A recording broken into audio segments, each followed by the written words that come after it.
今天一招教大家解决自媒体账号起号太难这个问题。其实很简单，你只要找一个自己已经有些热度的朋友，去跟他合拍，然后蹭他的热度就好啦。就像这样，我是杨杰，我同意大家关注梦婷的通稿单。这位是我的朋友杨杰，竖屏爆款短剧女一号，全网超30万粉丝视频博主，很乖。有时候账号起号就是这么简单。什么？你没有这样的朋友？那你就该把你最好的朋友艾特在这条视频下面，让他好好反省反省，问问你朋友为什么你的朋友像我的朋友这么努力，然后好好鞭策你的朋友去上进去努力，这样等他成功了，你就可以蹭他的热度了。毕竟生活已经很难了，没事儿千万不要为难自己，多为难别人就会发现生活容易很多的，是吧？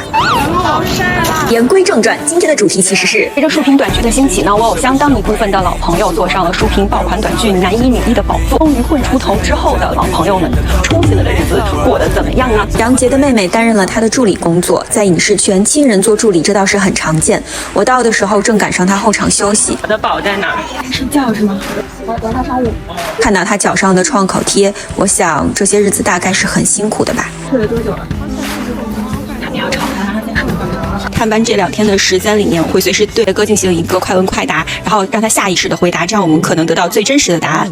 今天几点起？他觉得好。4点20，多么勤奋的作息时间呀！这么勤奋，这没办法，我不去的话，我就要迟到了。平均每天晚上能睡几个小时？6个小时，5到6个小时。从业以来合作过最帅的男一号是谁？那个不帅吗？帅，这个帅，这个帅，这个真的帅。对呀，喜欢文戏一点。如果拍吻戏被捕抓到了，有什么反应？扁桃体发炎，所以说不出话了吗？我的嫂子呀，抱卷儿，我的嫂子。我今天看到这个片，让我想起来了，不知道你记不记得几年前，咱们2个在某线下大组一起演仙女，那天是中秋节，咱俩熬了几个通宵。有的时候你说你爸爸不是很同意你做演员这个行业吗？怎么样？现在是不是回心转意了吗？我爸现在天天跟我说，最近没有出去工作呀？哎，你什么时候进组啊？什么时候回来呀？他就很关心。哎，最近接到戏了没有？现在也算是过上了咱们2个几年前设想过的生活。对，这样的生活开心吗？告诉大家好消息啊！我们的女主杨洁老师，请看着，看那个。闲逛的时候发现美女美才，优秀美人啊！来，谢谢，谢老师，来，没事，这个不用吗？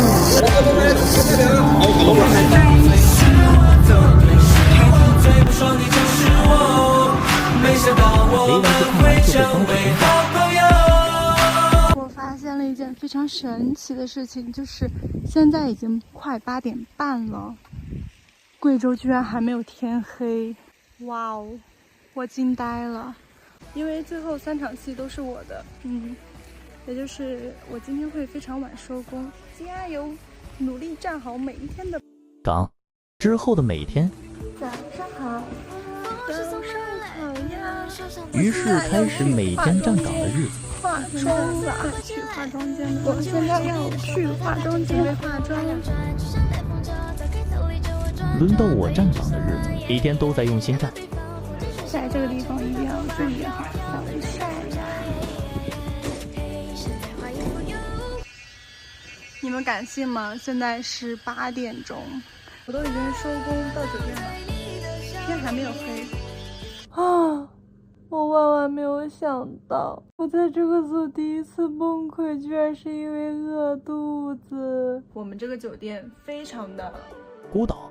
我那天有出去走，往外走就全部都是空地和荒草地，然后再往外呢就是那种大马路，边上什么都没有，就是好饿呀！我现在可饿了，我现在可想吃东西了。想起了酒店里有家小超市，上面写的是云贵地区的特产，应该只有在这边能吃到，所以我就买了一包尝一尝。距离我最近的外卖都要10公里，还没有正常的饭，每天只有在景区买得到吃的。然而更悲惨的事情还在后面。现在的时间是8点01分，然后跟大家讲一个惨绝人寰的事情，就是大家能看到我这个房间里啊，乌漆嘛黑一片，是不是？不是我不舍得开灯啊，是我们酒店停电了。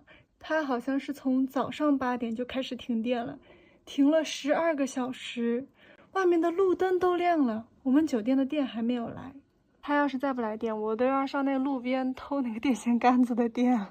不行不行，违法乱纪的事情咱不能干啊！悲惨呀！其余的日子都还顺顺利利。晨考的时候还看到好看的云，此刻的内心属于无忧无虑。但我也知道这种平静且没有杂念的心情不会一直被我拥有。我真的很喜欢在路上的感觉，眼下有事做，眼前有目标，就不会去怀疑自己是否虚度了光阴。给大家看一下贵州的影视城长什么样子，是不是和横店有一点点像呢？但其实也不完全一样。这边就是我们的服装车哦，这应该就是全景图了吧？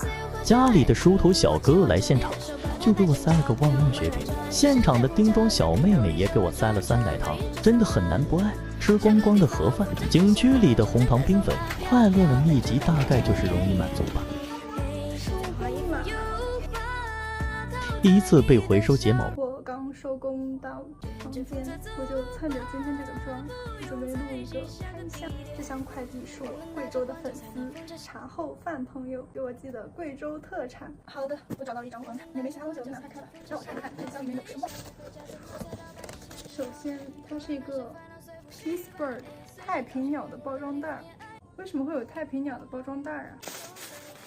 脆哨酸汤鱼底料。可是我没有锅呀。贵州辣子鸡，最后一个没有，这个应该也是一种油炸的小零食。哎，这个味道和那包贵州特产土豆丝一模一样。他们这边这个油炸食品的这个味道是这边特有的，带着他们这边的那种特殊的辣油味道。这包酸汤鱼底料我肯定是吃不到了啊。脆哨。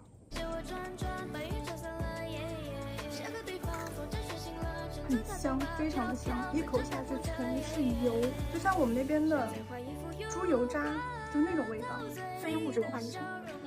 谢谢茶后饭，你的爱我收到了。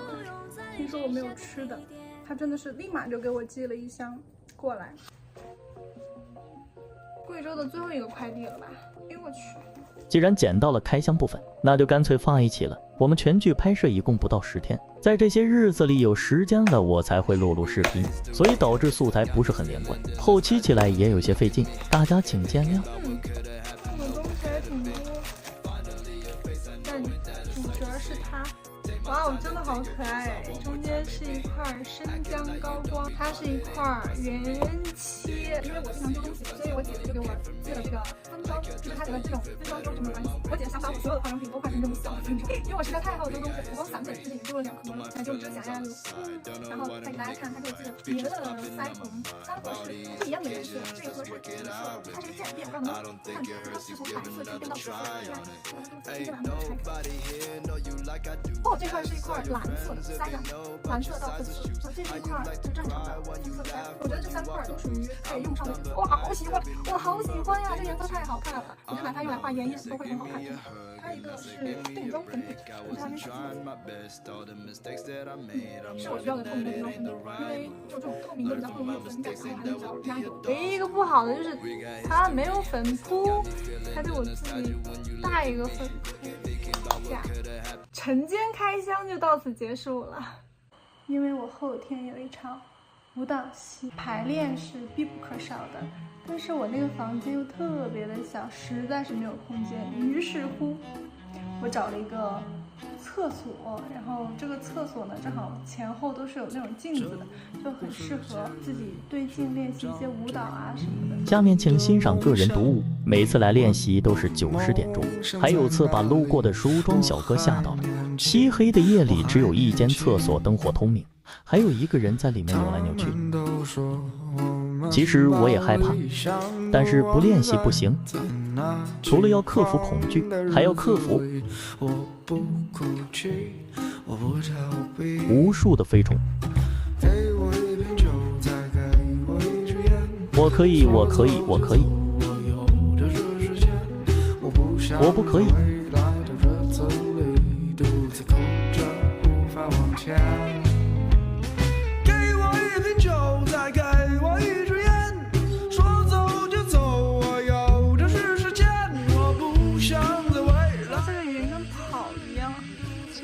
跑到这儿了，那肉眼看起来跑得更快。积极的上班人，化妆间门都没开。这个地方就是我晚上练习舞蹈的地方。梳妆小哥双手插兜，潇洒地走来了。舞蹈姐姐给每张通告单都贴了可爱的小贴纸，让我选一个喜欢的。水的，这个小风车也蛮适合气氛。对，这个小风车也很可爱。杀青日最后一天，快出来了，这个小青蛙，看大飞机。每天早晨的景色都很美，等车的间隙读会剧本。在我尝试过的这么多职业里面，演员是我目前最喜欢的，当然这也和个人性格有关系。这个职业让我觉得自由且充满挑战。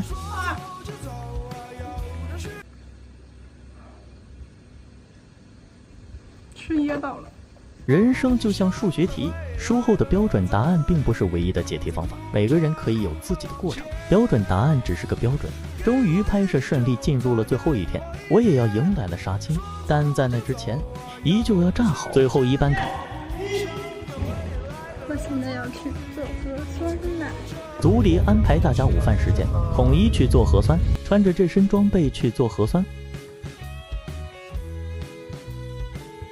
搞笑了，你看他的表情。问我这个发包是干嘛用的？我怎么会知道？头发梳完，但是发现居然还剩发包。这一问，所有人都看出了。喜欢这条链子。杀青的最后一场戏就是5集戏份，白天演完了回来改装，舍不得这个欢声笑语的化妆间。唉，来来回回跑3趟了，每次都要落点什么在化妆间。第2趟拿衣服，第3趟拿伞，结果我的手链还是没有拿。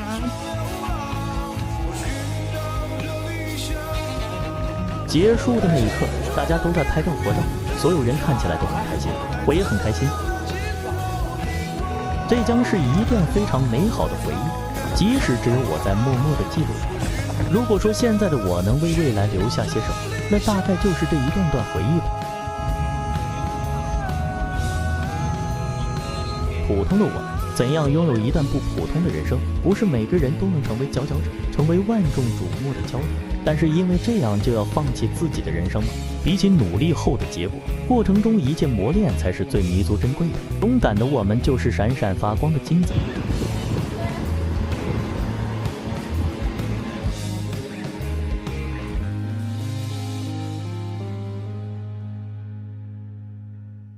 给我一瓶酒，再给我一支烟，说走就走，有的是时间，我不想再